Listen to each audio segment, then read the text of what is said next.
התקשרנו לחבר מהקבוצת ספורט שלנו, מהקבוצת הטריאטלון, שהוא גם מרכז המשק של סעד, של קיבוץ סעד, שממש ליד הגדר שלהם נמצאת המיגונית.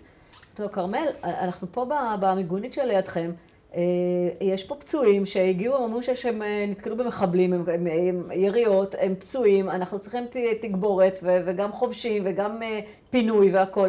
הוא אומר לי, גליה, אין, אנחנו הכל פה מסביב, יש מחבלים בכמה מקומות, בכמה זירות, יש הרבה פצועים, אין אף אחד שיכול להגיע לכאן, המצב לא טוב, תתקפלו משם. אמרתי לו, לאן נתקפל? אז אמר לי, הכי טוב, תכנסו לקיבוץ, תכנסו לסעד. הוא כבר לבוש קסדה, אפוד, כיתת כוננות, חייל, וכשהוא קלט אותי, הוא אמר לי, גליה, פצועים לשער. שכב שם חייל, קצין, בדרגה גבוהה, סגן אלוף.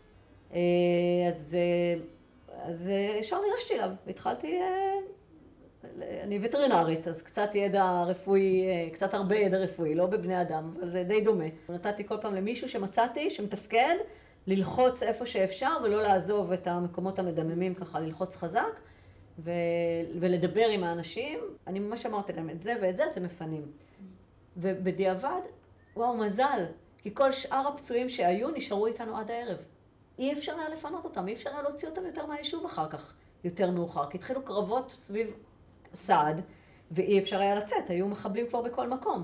הרכב היה פתוח, והאלונקות ככה, האלונקות יכולות ליפול החוצה מהרכב, ומה שהיו צריכים להחזיק את האלונקה ולשים יד באיפה שמדמם כדי ללחוץ חזק חזק.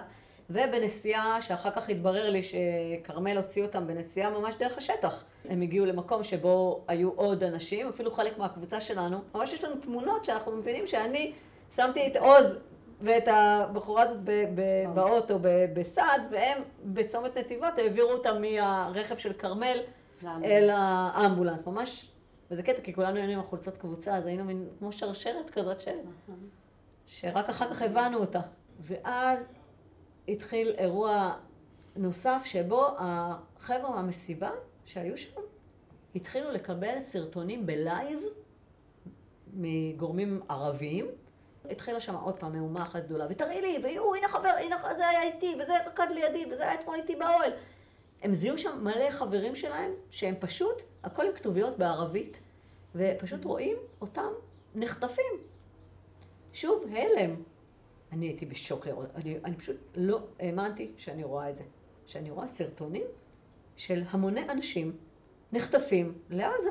פגשנו את האחות של הקיבוץ, את דודו, ואני איתה כל הזמן, אנחנו ככה מנסים לראות איך אנחנו עוזרים, מה אנחנו עושים, ואז אמרנו, רגע, אולי ראינו שהחבר'ה בהלם, אמרנו, רגע, אז היא נזכרה, כן, יש לנו עובדות סוציאליות, בואו נביא אותם גם, ואז היא הביאה שתי עובדות סוציאליות שעובדות בדרך כלל בסדרות, והתחילו לדבר עם אנשים, זה היה ככה.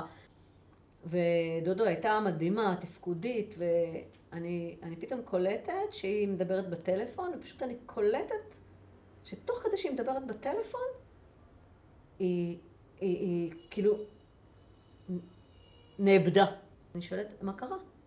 אז היא פשוט הייתה בהלם, היא אומרת לי, הבן שלי הוא בבארי, ועכשיו התקשר, הוא לא ענה לי מהבוקר, ועכשיו התקשר, הבן הצעיר יותר התקשר אליו, וענה לו מישהו בערבית. והיא הייתה, לא ידעה איך להגיב לזה. וכבר התחילו שמועות שגם בבארי יש בלגן. אז עוד לא ידענו כלום מה קורה בבארי. אבל אנחנו מחברים אחד ועוד אחד, מהמסיבה חוטפים אנשים, מבארי כבר כנראה שיש שם מחבלים גם כן, והיא אומרת שהטלפון של הבן שלה עונה מישהו בערבית. ואז כשהגיעו, פתאום אנחנו רואים שמגיעים חיילים. הם הגיעו והם באו והם רוצים לקחת, הם צריכים ציוד מהמרפאה. מסתבר ששלחו אותם לקחת כל הציוד שאפשר להביא מהמרפאה כדי לטפל בפצועים שהתחילו להוציא מתוך נחל עוז, מתוך כפר עזה, מכל מיני מקומות התחילו לצאת פצועים, והגיעו לשער אחורי של סעד. אז אני קצת מתשאלת אותם. זה חבר'ה שלחמו בנחל עוז. אמר לי, כל מי שהיה בתוך הבסיס מת. אין, לא נשארו אנשים בבסיס. הם הרגו את כולם. פשוט את כולם. הוא היה בהלם. הוא היה בהלם, הוא לא הבין איך הוא יצא מזה. הוא לא הבין איך הוא בכלל חי.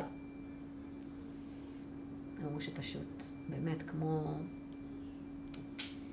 זה לא היה מלחמה, זה היה פשוט טבח.